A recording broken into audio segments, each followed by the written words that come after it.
Film شروع ہوتے ہی جزیرے کا منظر دکھایا گیا ہے۔ یہ جنگ عظیم دوم کا زمانہ تھا۔ اس جزیرے پر دو طیارے گر کر تباہ ہو گئے۔ وہاں سے دو فائٹر پائلٹ نمودار ہوتے ہیں۔ وہ محفوظ اور صحت مند تھے۔ وہ یہاں ایک دوسرے سے لڑتے ہیں۔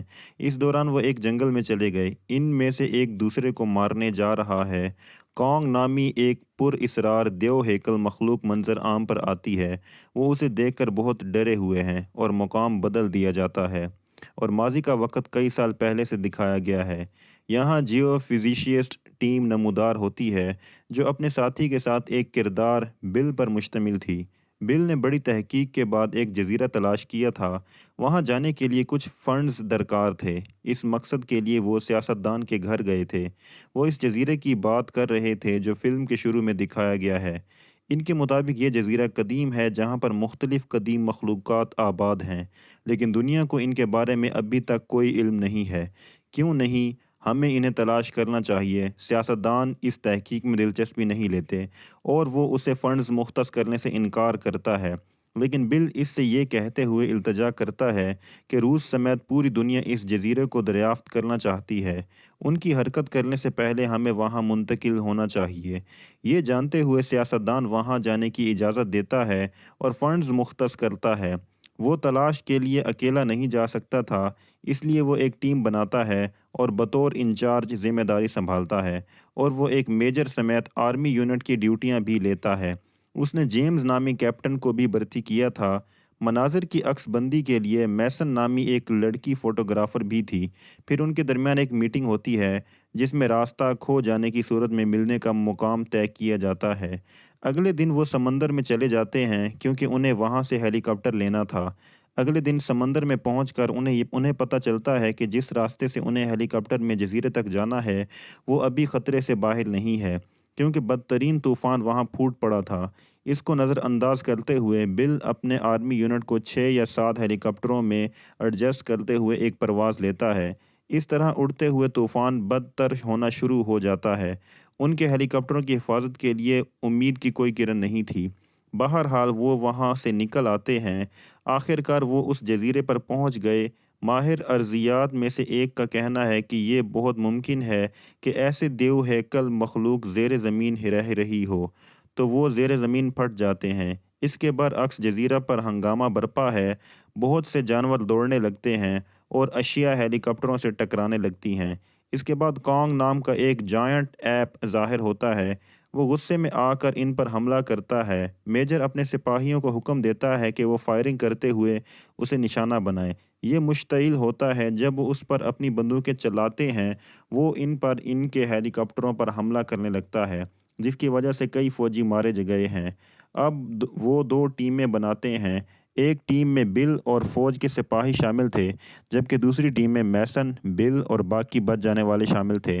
اپنے بہت سے سپاہیوں کو کھونے کے بعد میجر نے اپنی بندوق بل کی طرف بڑھاتے ہوئے کہا، تم ہمیں یہاں کیوں لائے ہو؟ بل جواب دیتا ہے، یہ سیارہ ہمارا نہیں تھا۔ یہاں جانور بستے تھے، جن میں ایسی مخلوقات بھی شامل ہیں جو ہمارے علم سے باہر ہیں۔ مزید یہ کہ وہ بتاتا ہے کہ ایک دفعہ میں سمندری میں کشتی چلا رہا تھا کہ ایک دیو ہیکل مخلوق نے ہماری کشتی پر حملہ کیا اور میرے علاوہ تمام لوگ ختم ہو گئے۔ واپسی کے بعد جب ہم نے ساری کہانی بتائی تو کسی نے میری باتوں پر یقین نہیں کیا۔ پھر میں نے فیصلہ کیا کہ میں خود تحقیق کروں گا۔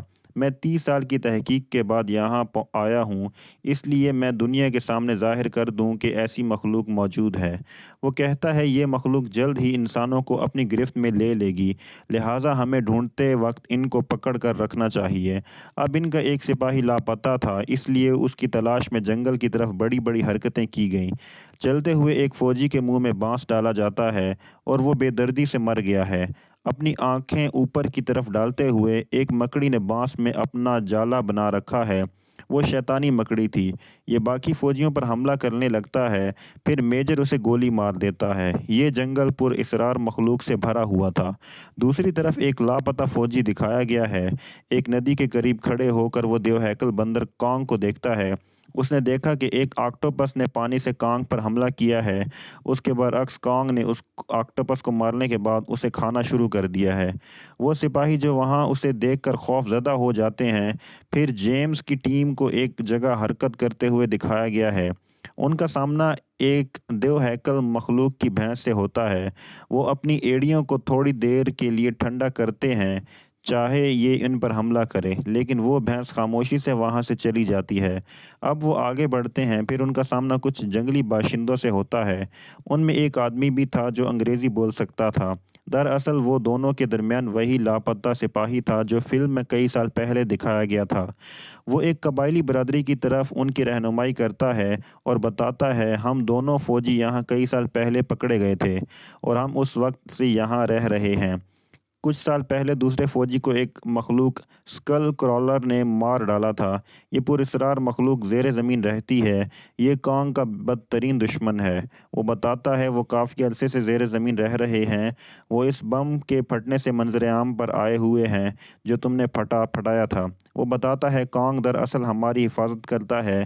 اگر وہ کانگ کو نقصان پہنچاتے ہیں تو ہمیں کون بچائے گا؟ جیمز کی ٹیم کو اس مقام تک پہنچنے میں بہت کم وقت تھا۔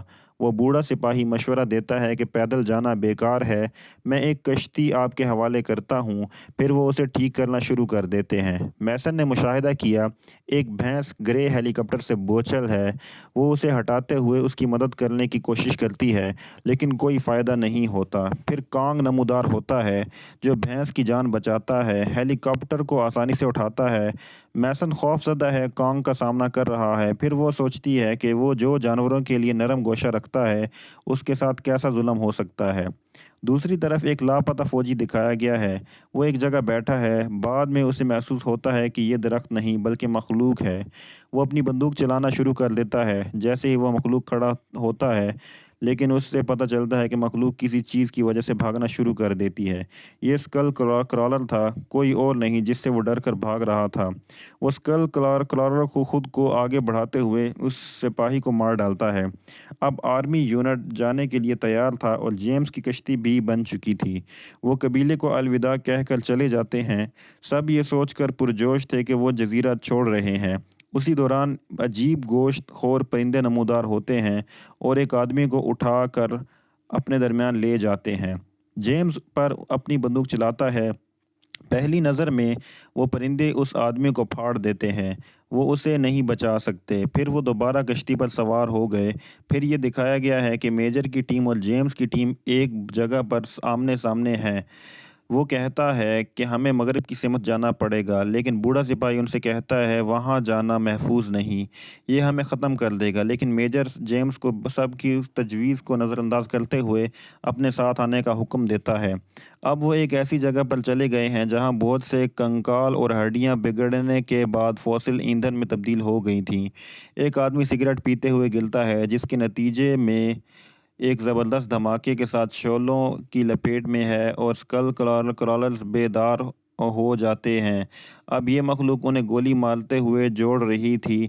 ایک مخلوق اپنے منہ سے کھوپڑی نکالتی ہے اور اس کھوپڑی میں اس سپاہی کا لاکٹ تھا۔ تب جیمز کو معلوم ہوتا ہے کہ وہ نہیں رہا، لیکن وہ وہاں سے فرار نہیں ہو سکتا تھا کیونکہ اسکل کرالرز میں گھرے ہوئے ہیں۔ گیس کا دھماکہ بھی ہوا اور انہیں ختم کرنے میں دشواری ہو رہی تھی۔ کسی نہ کسی طرح وہ انہیں مار ڈالتے ہیں، اپنی گن کو گولی مار دیتے ہیں۔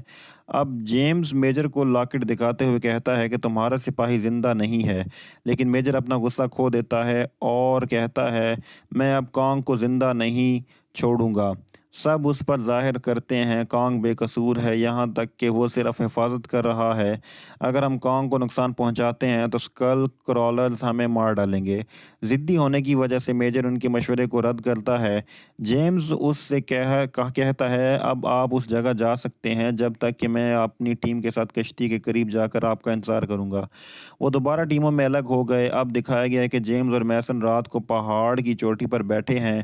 ان کا سامنا ایک کانگ کھڑا ہوتا ہے۔ خوف زدہ ہونے کی وجہ سے میسن اپنا ہاتھ پھیلاتی ہے اور کانگ سے پیار کرنے لگتی ہے۔